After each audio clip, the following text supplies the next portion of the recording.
Well. Hello, and welcome back to another episode of Catching Up with the Nerds with our guest, Dancing Dave, with a shoulder roll. Baby. Dancing Dave. Give it to him. Oh yeah. My name is Tom, your usual guest, and as I said, with our not so unusual guest, Dave, who's joining us tonight. No JC, as the man is off on a holiday somewhere. Having fun. School's out. And he's out with the kids and he's out partying somewhere. So if he's listening to this, hopefully he will be. Have a good time. Right, let's jump right into it. We want to keep this one, well under an hour. Compact. Keep it nice and compact. Yeah, there's a lot to go through and so little time. So we're here, Loki, episode 5 and 6, recap/review.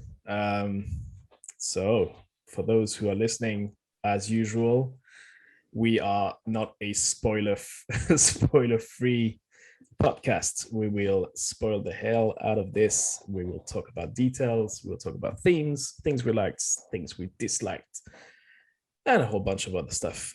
So if you've not watched those 2 episodes, please pause, get on Disney Plus or wherever you watch your stuff online these days, and go watch them. And which is Disney Plus. It's an exclusive. Legit stuff. Support your local corporation. your local multi-billion-dollar corporation, please. That's important. Also, whilst you're here, please, subscribe if you like what we're doing. Share and like. We're on social media. I'll get back to that later. Please leave us a comment as well. That always help. Right, let's get on with it. I'm going to take over what JC usually does, which is the 3-sentence summary. Nice. I've had a crack at it, but let's try it. Let's see how I get on with it. So episode 5, Loki visits the void. Loki fights Lokis. That's 2. And Loki finds a castle. That's strike 3. That's 3. There, hit it. Bang. Out the park. Episode 6. Loki and Sylvie get to the final boss. Boss? Yeah, for now. Loki loses again. He does, which he always does. Which is funny. And final one, the multiverse is unleashed. Boom. Multiverse unleashed. Oh, with a satisfying crackle. Yeah. You hear it. Yeah, I know it.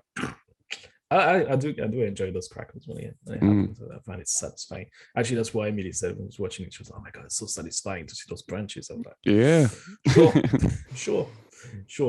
Right. Should we go through what happened in each episode? Do we do that? I don't even know if we should. We can do a brief recap. We should do a brief recap. Let me just go quickly on the couple minutes on each. Yeah, let's go. There we go. So episode 5. Which was titled "We're Stronger Than We Realize." No, sorry, Journey into Mystery. So I'm looking at the wrong thing now. So what happens into that one? Oh god, it feels like it happened a long time ago. Yeah, to be honest, that episode. So I was a bit fuzzy with that one. What happened? I don't remember. Oh god, I don't remember. So they basically pick up where they left off from in the credit scene from episode 4. So we have classic Loki. Yes. We have, was it braggadocious Loki or something like that? Boastful. Loki. That's with the one. hammer. Yes, boastful Loki, who is one of the Lokis from the comics who was able to. Did he defeat Thor? And that's how he got the hammer, one who or he just managed Thor to. Is Kid Loki. Okay, yeah. Boastful Loki has the hammer, and Kid Loki was actually able to defeat Thor as a youngster. And then we have, is it alligator or crocodile Loki? Alligator. Alligator Loki. He likes to chomp. It's cool. I think if I remember, Sylvie and Judge Renslayer have a encounter.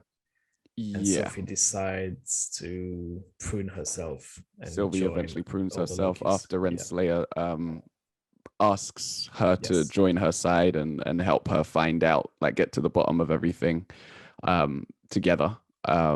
She was actually just stalling for time, and she had what's the clock called? Miss Minute. Miss Minutes actually processing some other stuff to communicate to the guards to come and get them.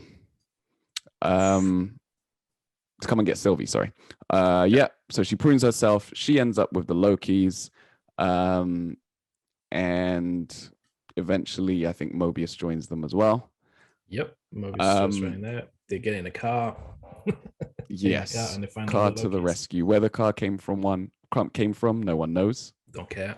Why Mobius ended up there, no one knows, because it seems like everyone else who's there is a Loki, or the people on that ship.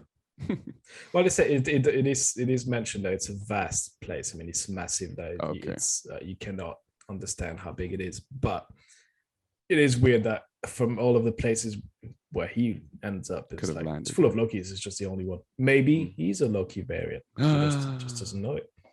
Oh. You don't know. Yeah, so they all land in the void, and then they meet up with the big boss in there, Goliath, which is this big cloud-shaped throwback to Lost. I don't know which one came first, but Jesus. The smoke monster. And they have an encounter with him, and then they escape somewhere, and I think they run into Loki, all the Lokis. Yes. Well, before that, there's a fight between a bunch of Lokis, including President Loki. Yes, because our Loki tries to leave the little hideout, and he gets stopped by more Lokis, who then infiltrate the hideout, try and take over from those Lokis, and they all turn on President Loki. I mean, we know what he did, don't we? Yeah. He'd already been impeached, so it doesn't matter. And a fight breaks out, and they just walk out of the fight, basically. Yep. And then they eventually meet up with Sylvie, who says, we should try and escape the void. And I think by the way we escape the void is to go past Goliath. And they're like, how can we beat this? Enchant him. Unbeatable. Well, we enchant him, exactly. So they get into a fight, I believe, with Goliath, or they're trying to get his attention. So, Loki is trying to get his attention so Sylvie can enchant him or it. And we end up having a massive, what is it? Classic Loki, that's his name, showing up to give a helping hand by creating an illusion of Asgard. And then obviously Goliath goes, food, let's go. And this is how Sylvie and Loki joining forces together managed to grab onto Goliath, and boom, mind control, baby. Some good enchanting. Goliath opens up, boom, castle in the sky. And that's where episode 5 stops, and this is where we move to episode 6. Quick synopsis recap. So episode 6, after a lengthy recap on that episode itself, they pick up with Sylvie and Loki finally at the doors, and Sylvie sort of gathers herself and says, I've been working my whole life for this, so just give me a minute, please. He says, sure.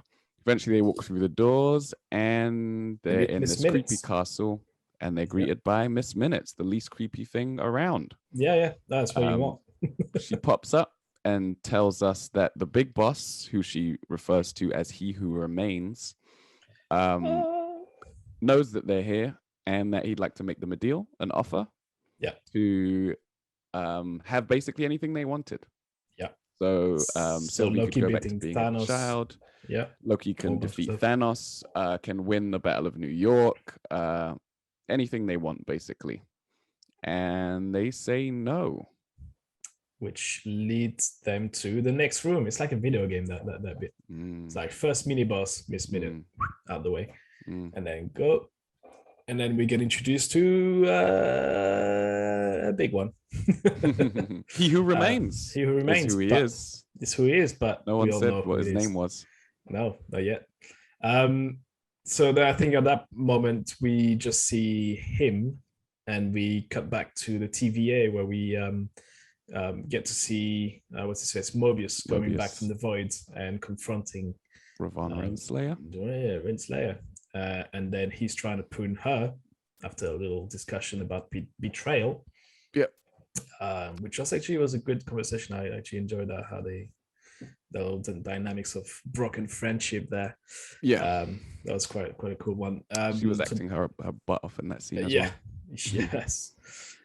So he tries to prune her and fail. Defeated. Yeah. Which is another clue that he's a Loki.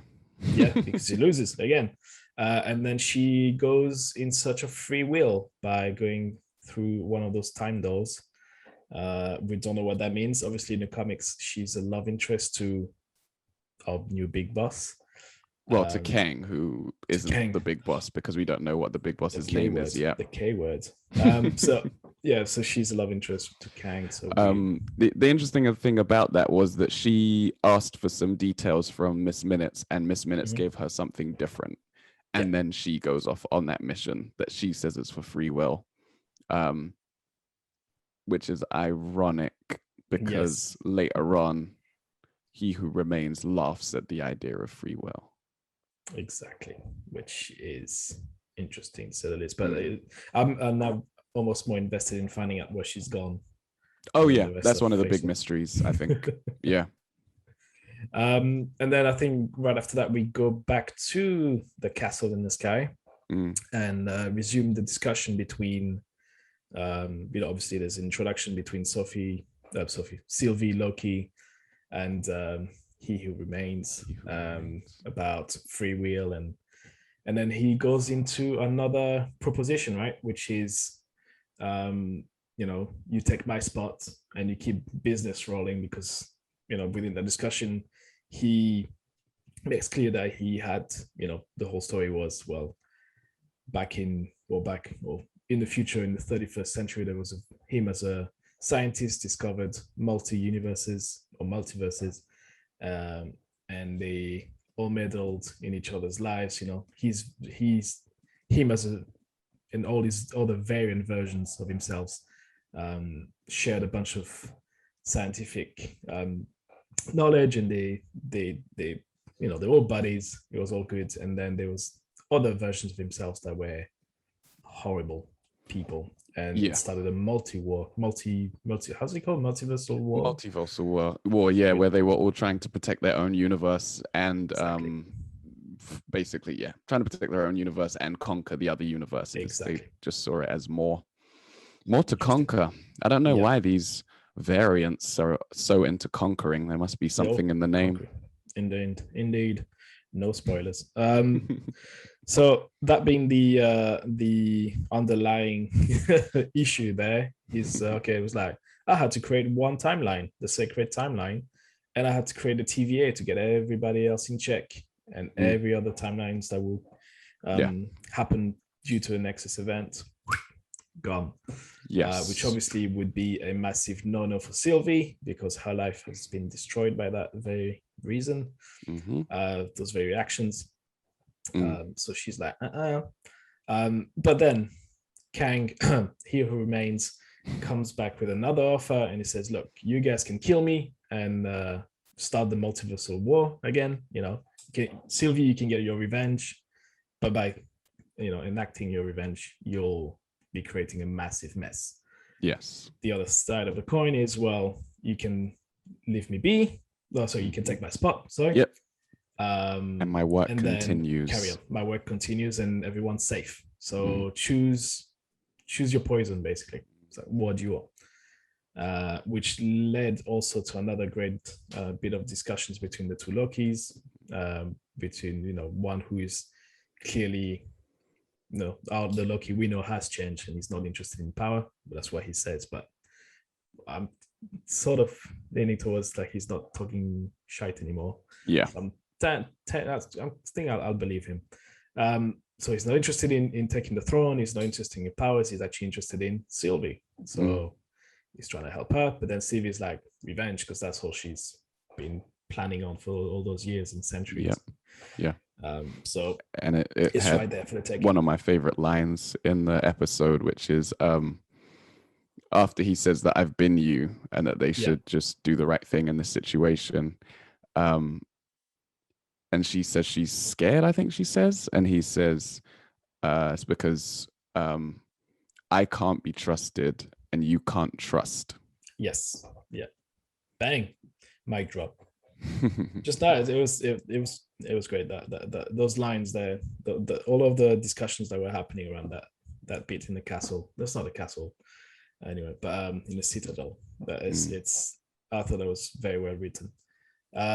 Anyway, moving on from that discussion, all discussions fail, so we fight, and we get some Loki on Sylvie action, or Sylvie on Loki action there.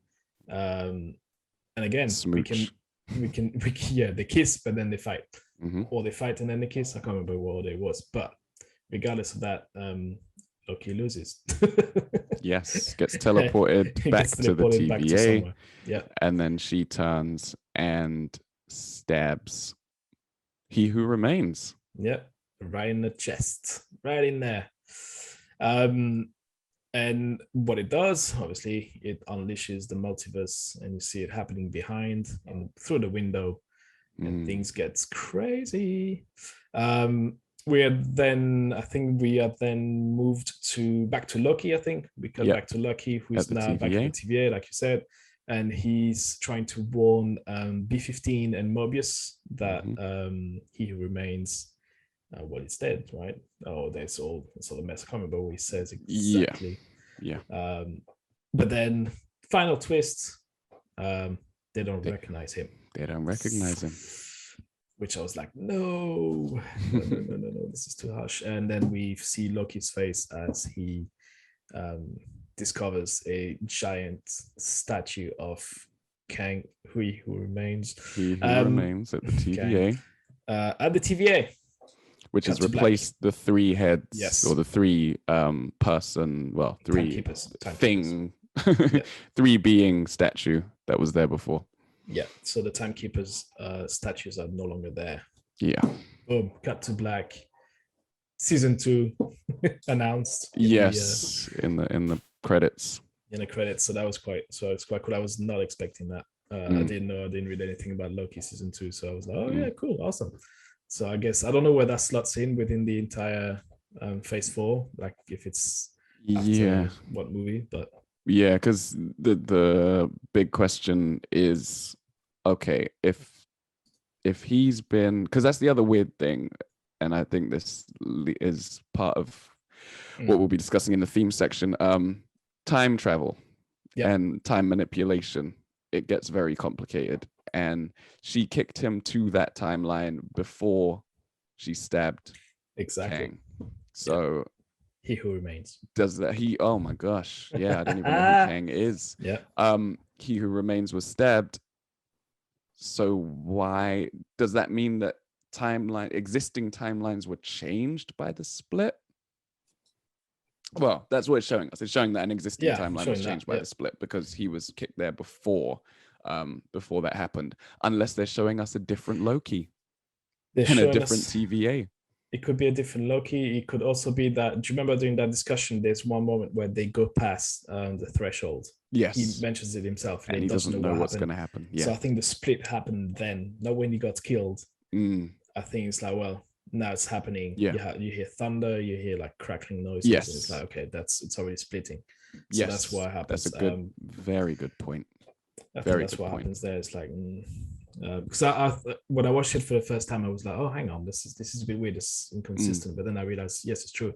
There's a bunch of stuff he doesn't know what's happening anymore. He's taking something off his desk and he's dropping it like, oh, I didn't know this would happen. Sort of thing. So, it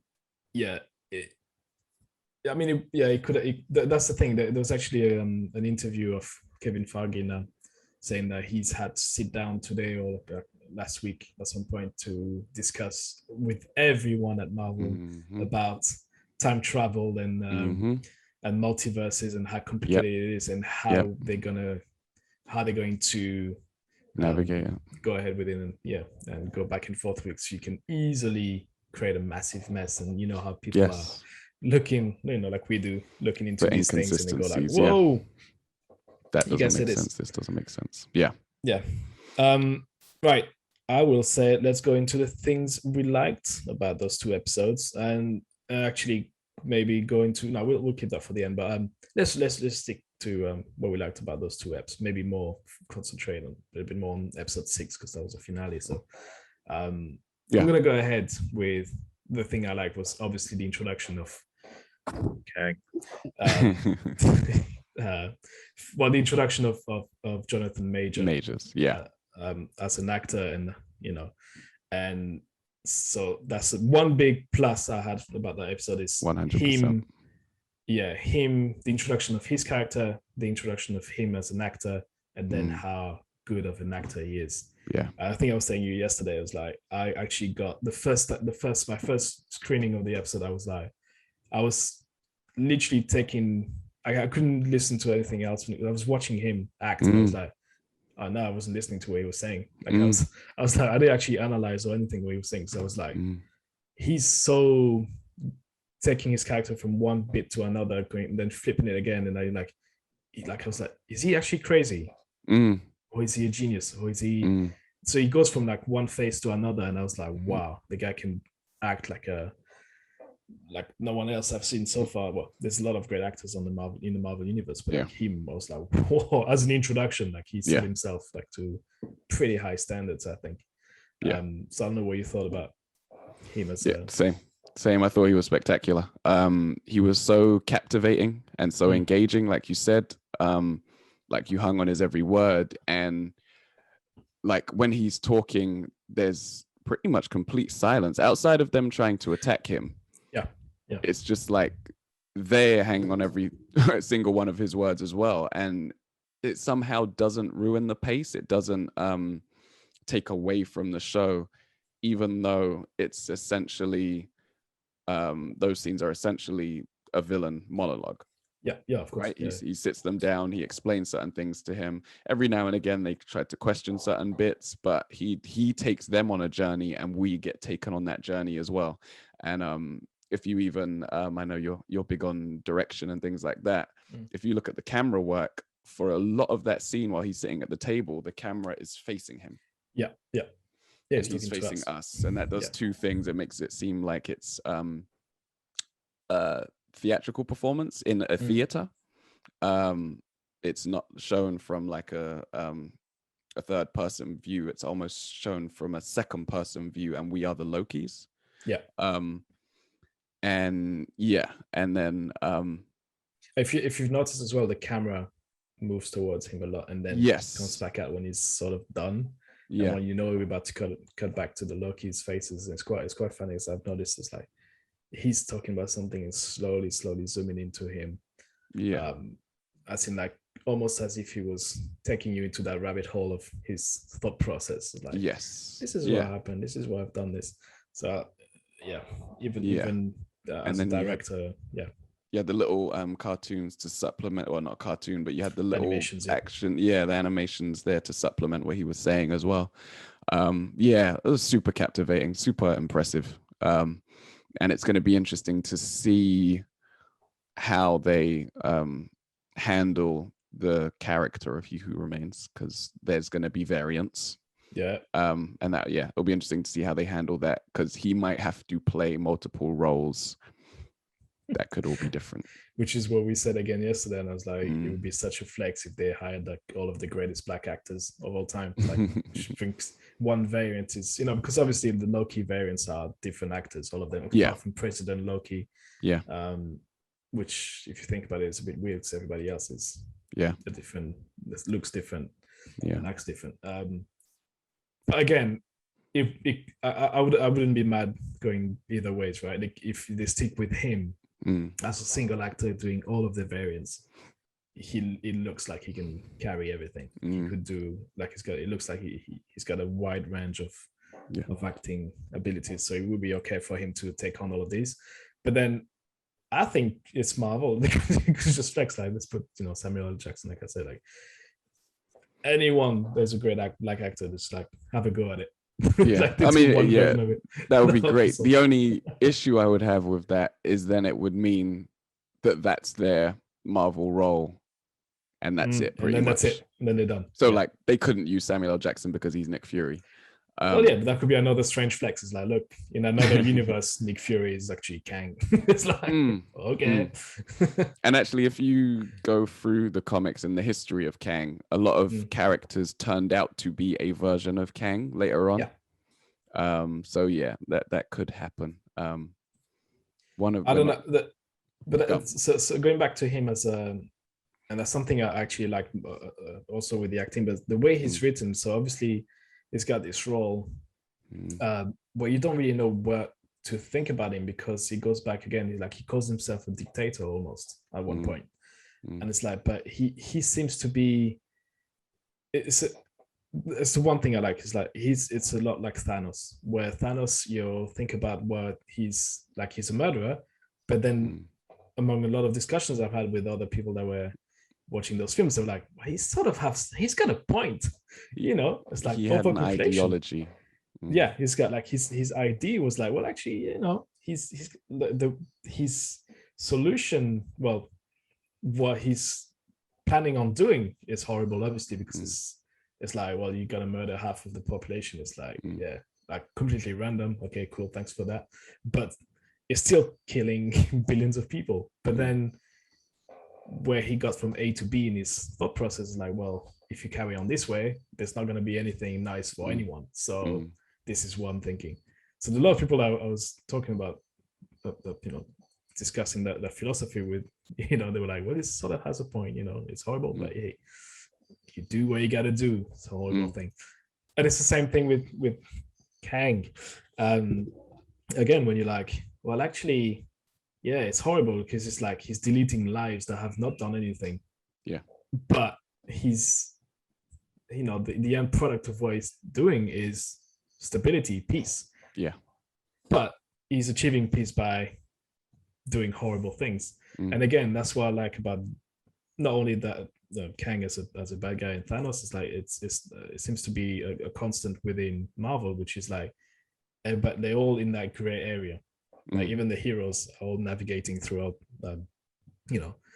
this thought process that sometimes you have to get your hands dirty to achieve great results. And philosophically, it's quite interesting. You could argue that always. I think that's one of the things that actually has made all types of TV and all types of films more interesting. It's when you have a villain who's not all bad and you have a good person that's not all good. Like, that's one of the things I liked about The Sopranos. It's one of the things that's great about The Wire, Mad Men. Like, it goes on and on and on and on and on. Yeah. Well, there was a bit. I mean, do you remember like the 90s or 80s? There was always that clean cut. There's a lot of movies that were like clean cut heroes, like almost Captain America to a fault. Like, but Captain America is not clean cut, right? Or Superman, which is like good, evil. Yeah. And it's not much, it's not, they're not 3D people. They're like 2D. It's like two sides of the coin. So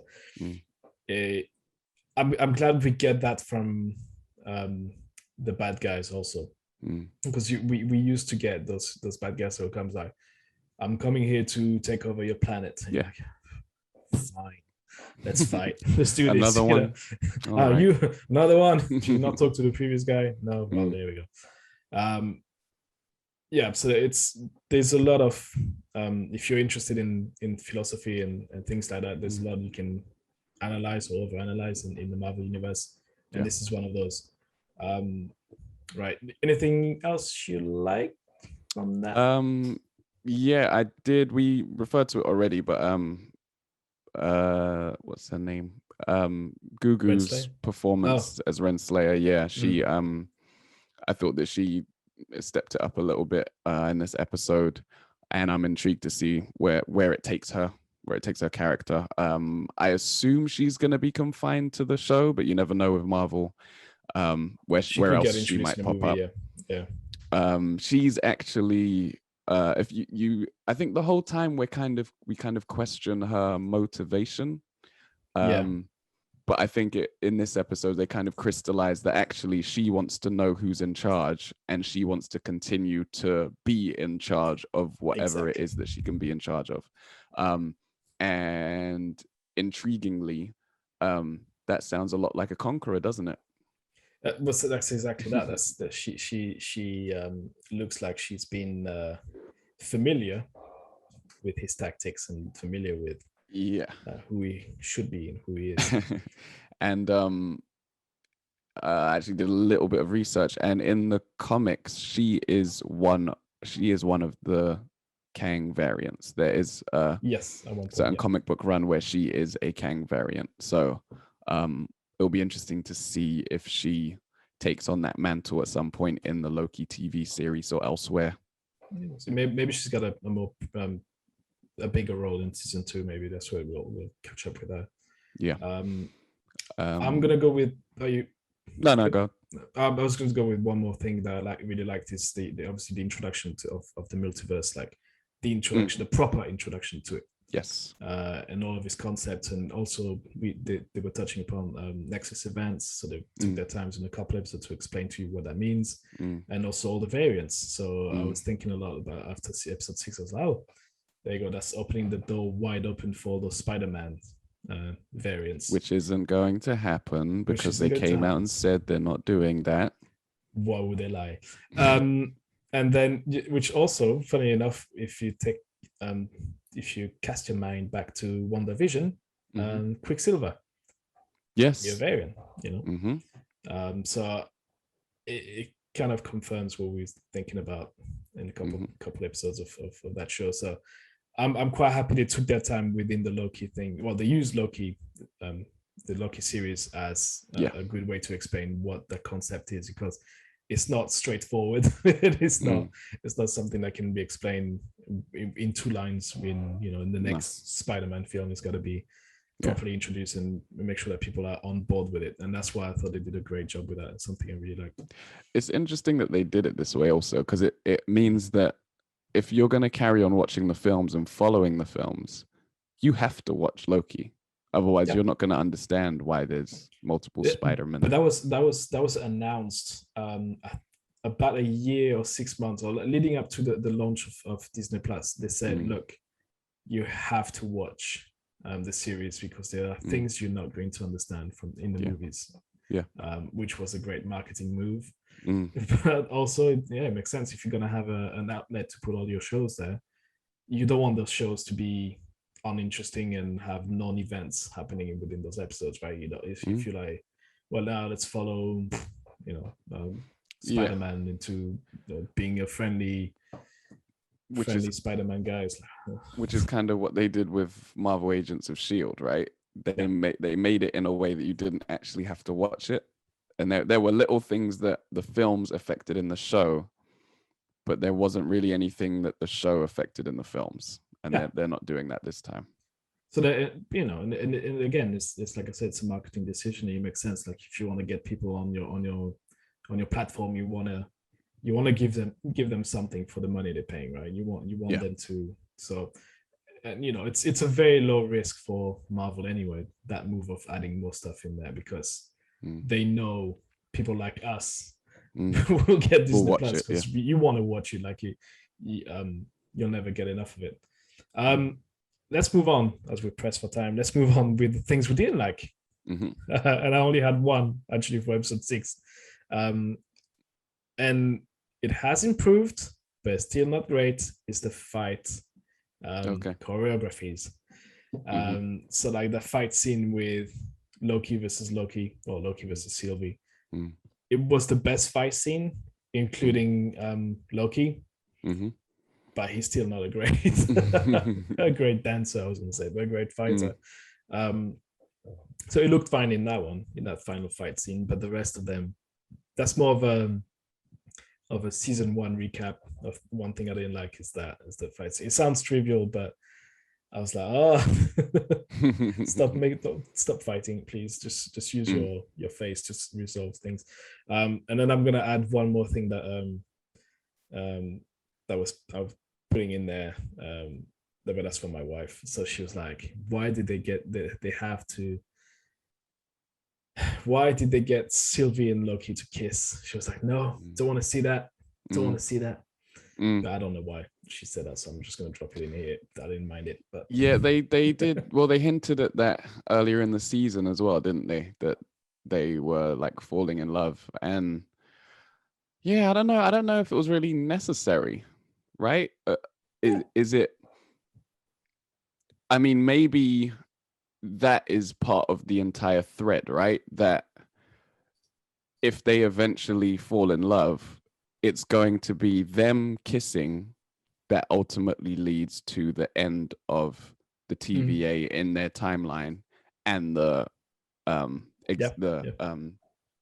resplitting of the multiverse, right? It could be that like literally that's why they had to kiss, right? Because she was eventually going to use that to turn around, zap him through the tempad and kill he who remains. And that might have been why she was pruned as a child in the first place, right? Because he knew that was coming, and he said he knew up to a point, but then that point changed. See, this is where the multiverse thing is dangerous to start thinking about. Oh, that could have been the whole reason. And they've tried to get her at different points, and they're like, well, we tried it once she was an adult and she was free and running around different time zones, timelines, sorry. So eventually they go back and get her as a kid, like at the earliest point they could have possibly gotten her. And it could be all because she eventually falls in love with herself. That could be it. That's it. Yeah, I don't know. Maybe I'm wrong. Sound off in the comments. Anything you didn't like? Anything that jumped out to you that was like, man, I don't want to see that? I think I've come to the conclusion that the actress that plays Sylvie just isn't good to me. Okay, that's actually great you say it, because same wife and kid, they're like, she's not a good actress. I don't like a good actress. Yeah, she I didn't like the performance at all. Yeah, I don't know what it is about it, but like she was a great mysterious character until she started acting. Like literally, it was a great plot having this secret Loki. And then it's just not, I don't know. She's I don't know. She there's was something a bit about her that's. I'm finding myself in the same position. So I know I'm not enjoying her being like, I like her character I like, but like her performance as as Sylvie is a bit, and I can't quite say why. It's I don't know if it's because the rest of the cast is actually really, really good, and she sort of stands out as this, well, she's among the pack, and because all the rest are just all great actors. Yeah. Even though Owen Wilson is like, I was like, wow.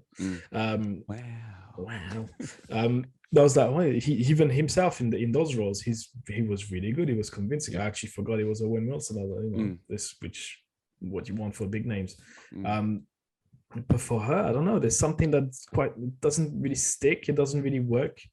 But I'm like you. I can't tell you what it is. Yeah, I'm struggling to articulate it. It's something in her delivery. It's something in the way that, because like I get the character's motives. I don't know.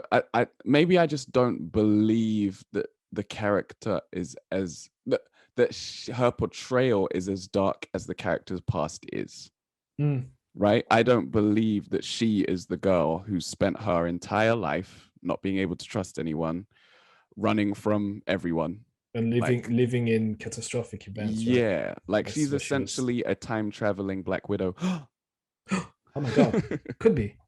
But I like, if you told me she was one of the widows, I also wouldn't believe you, type of thing. Yeah. I don't think she's believable as dark as that character should be. Her portrayal of it isn't dark enough. Maybe that's what it is. Maybe her acting is too light compared to the horrible situation she's been pretty much from the age of whatever how old she was when she got taken away. But it might be that it's slightly too easygoing, or like you can't really, you won't necessarily believe her, like you won't believe that she's gone through all of those things.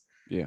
Well, like on the opposite end of that is that you've got John Major sounds weird, so Jonathan Majors portrayal of Kang, where you're like, you don't know what to expect. Is he evil? Is he a genius? Is he actually, has he lost his mind? Like you don't really know, and that's why I was, on the other hand, like absolutely taken, like absolutely intrigued by who he was and what he stands for and what we're supposed to be expecting from him. And with her, it's like, well, it's pretty flat. It's like, we don't know. Yeah, I've got nothing else apart from that. Like, if we're going back to the entire series, I would say the one thing I didn't like was episode 3, but I understand why it was there. I think we discussed it before, because you had to set up the second half of the series. I think that's about it. There's not much I dislike. There's a lot of people I've seen online that said that Loki is then now their favorite series of the TV shows. Out of the TV shows, yeah. And there's a bunch of voting happening on Twitter where Loki came on top, and then it was Falcon second and WandaVision third. That's interesting. Which was interesting, so I thought WandaVision would have been higher than I think WandaVision is better than Falcon, yeah. I think so, yeah. But then I also think that there's a lot of people who recency bias. I think recency bias, and then also what it was saying about what's going on in America and having the whole Black Captain America storyline running through it as well. I think it means more to some people because of that. That's true. Rather than just taking it at face value for what it is and the execution. Yeah, I'm more sentimental value. I'm more looking at it as face value in terms of course, you have all these themes that are going through it, but I'm more looking at it in terms of how much did I enjoy and how much did that take the story forward. I mean, of course, Falcon, you can say, well, you've got a new a new Captain America at the end of it, so it's quite a huge move. But in terms of enjoyment and how much intrigue I had throughout the shows, like WandaVision was up there because we, as you know, went deep with it, too deep. And I think that's how much you know your show is good. It's when people go absolutely crazy with conspiracies. Right, let's move on to the themes. As we mentioned, the themes.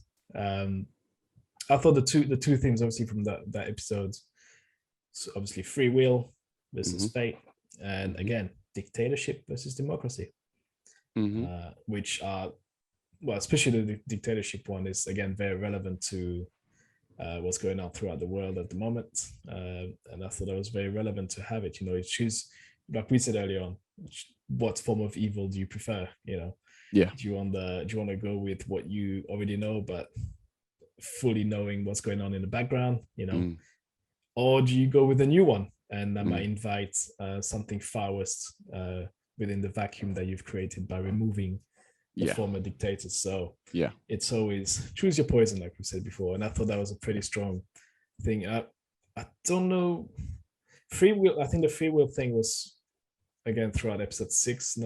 I don't know, was it as strongly suggested before that, like in the first few episodes? I don't think there was really a thing. Not so much.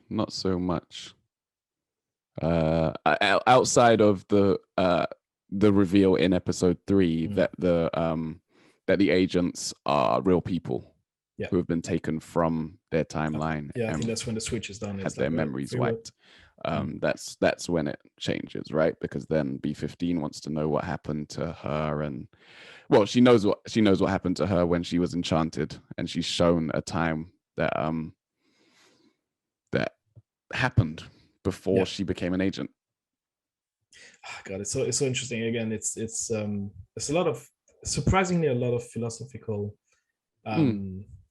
topics in those episodes, in that series in particular. I mean, there's a lot of, again, we go back to WandaVision, it's more about grief and personal development. This one is a lot more about deeper philosophical and political standpoints. So I think good on Marvel to be taking on all of those topics. It's not an easy thing, to insert in there.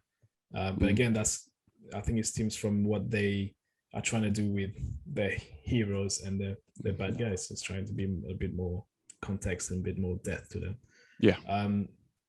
Now, I don't know if it's a theme really, but it's something that was pointed out by somebody on Twitter. I can't remember the name, but shout out to him for pointing that out. And that guy said, "Look, there's Christianity also as a theme in that episode." And if you think about it, hear me out with that one. Oh, I think I know. Yeah. Adam and Eve. Oh, okay. I wasn't looking there, but okay, yeah. Looking there. So if you remember, they are Loki and Sylvie are the same person in the story of Adam and Eve. Eve is made from Adam's rib, right? Yeah. So you can look at it this way. They meet Kang. What's Kang eating? An apple. There you go. And then what's Kang doing? Fruit. Yeah, forbidden fruit. And then what he's trying to do is trying to give them everything they wanted by maybe lying. Tempt them away. Yeah. And trying to corrupt them by giving them all of their craziest wishes, everything they've ever wanted to do and achieve in life. So yeah, Loki and Sylvie are Adam and Eve, and then it's the genesis of exactly the genesis of multiverse. Everything else. So shout out for whoever came up with that one, because when I read it, I went, "Huh." You just blew my mind, sir. So again, but then also because what I thought, what the road I thought it was going to go down is Kang is Jesus, or he who remains is Jesus, in the sense that he is there to keep everything in check. He's a savior character. He gets killed knowing that he's going to come back. Resurrection. Resurrection. Yeah. Damn. Yeah. Okay. Yeah. Okay. Yeah. But there you go. Then let's call it here. Christianity was one of the running theme in episode 6. And in scene 1, one of the opening scenes, they are in a church. True. Damn. Damn. Oh god. Right, we're getting close to the end, so let's wrap things up with maybe a little bit of what you thought about this season. Where do you rank it? Because we talk about people ranking the series within, among the rest. And then where do you think what we're gonna get maybe in season 2? That's a hard one to call. But yeah, season 1 overall review. What do you think? Overall, very positive. It's actually funny because I feel like I need to watch it all again to have a clearer opinion of where I rank it. I think early on it was the best one to me just because I like dialogue, and I think I think did I say this last time that this one is heavily dialogue based. You had the action in Falcon and Winter Soldier, and then all of the more theatrical crazy stuff going on in WandaVision, and I like dialogue. So the combination of dialogue and then messing with time travel and those kinds of concepts make this an easy one for me to like. So yeah, outside of episode 3, I thought this was really good. I would probably put it at the top, but also I don't know if I could ever feel the same way about one of these shows as I felt about WandaVision as it was going on.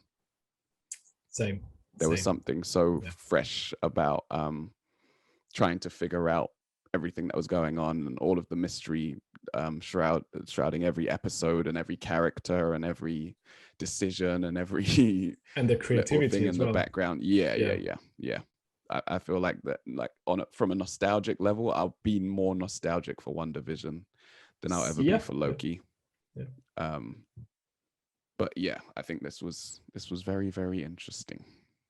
I'm gonna go ahead and say I did love it again, for the same caveat, which is episode 3, which is the weakest link, but overall it felt like a long movie, right? I think you mentioned that last time. And that's what it feels like. I think if you're gonna watch them back to back, if you have time, it will feel like a long movie. That said, I don't know if I'll put it over WandaVision, because I think if I'm thinking now, what should I be watching again, I think I will go back to WandaVision. So I'm pretty much on board with what you said, which is I'll go with WandaVision number 1, but then Loki 2, and then Falcon 3rd, maybe. But it's ever changing because it depends on the mood, and like you say, you love having a bit of a good interaction between characters and good discussions with them. And it's I guess it depends what you're looking for in your hero, in the world of heroes, right? In terms of content, like do you want things that are a bit more theatrical, like you said, for WandaVision? If you want something that has slightly more, a lot deeper meanings, then you'll go Loki. And then if you want action based, but also a bit of politics, planet Earth politics, put it this way, real life politics, then social then discourse. go Falcon. Yeah, social discourse, exactly. You'll go Falcon. Yeah. And that said, the one thing that it's Loki in particular has managed to do with to me is to get me excited about Phase 4. Yeah. Because I have to say, like, I think there's a lot of people, like a lot of geeks or Marvel fans, that actually maybe had a bit of fatigue at the end of Endgame, or after Spider-Man, when you're like, God, I don't know if I can take much more than this, because it's it is time consuming and energy consuming, and it consumes everything, basically. That's what I'm trying to say. So I was like, do I want to go through this again? Will they be able to get me more heroes and more bad guys that I will actually care about? Because what they've done with Phase 1, 2, and 3 took 10 years plus, so it's not built out of thin air. So it's will they be able to get us back into it? And then they definitely did that, because they explained to me what the multiverse was, how it's going to function, and then Kang as a baddie, allegedly as a baddie, because it's where we're going with. Assume that for now. It's terrifying. It makes Thanos looks like a bitch. So it's definitely, I don't know. Like we'll need all the magic we can get, I think, to get him out the way. I think I was looking at the running order for Phase 4 right now. So it got me excited for the Eternals movie, and actually got me into understanding what they were talking about in that trailer. If you've not watched the trailer for the Eternals, it dropped, I think, like a month ago now. And they were like, there's one bit in there that they go, well, we never had to interfere with planet Earth, but now we have to. And I went, and there you go. Now we know why. That's why. Have to interfere. Bang, somebody's messing up with the timeline. They gotta go in there. That said, Phase 4, have you watched Black Widow yet? Yeah, you have. Yeah. I don't know if the listeners have, but I have. No spoilers, but just assume, because it's not a Black Widow special, but I enjoyed it. I think it was action packed. There's a lot of stuff in there. There's a couple of things I'm like, a bit weird, but it was highly entertaining. I was a lot, very much happy with it. And the £20 I paid for getting access to the yes, and I went back to the cinema. You did. Yeah, I enjoyed it. I enjoyed it a lot. It's weird to go back to the cinema. I've not done that yet, but I was going to do it with Space Jam, but we'll see about that. Right, I think that's us done with Loki 5 and 6. We all love it. You love it. If you've not watched it, well, I don't know why you've been listening to us, because we've been spoiling everything. So if you're not okay with having stuff spoiled and you've not watched it, then go and watch it yourself and see what you think. Right, let's stop it here. Dave, thank you very much for joining one more time. No problem. Let you go back to sleep, because early morning for you tomorrow. We'll be back soon again. Actually, we said that, but we're about to watch Space Jam, which was something we mentioned before.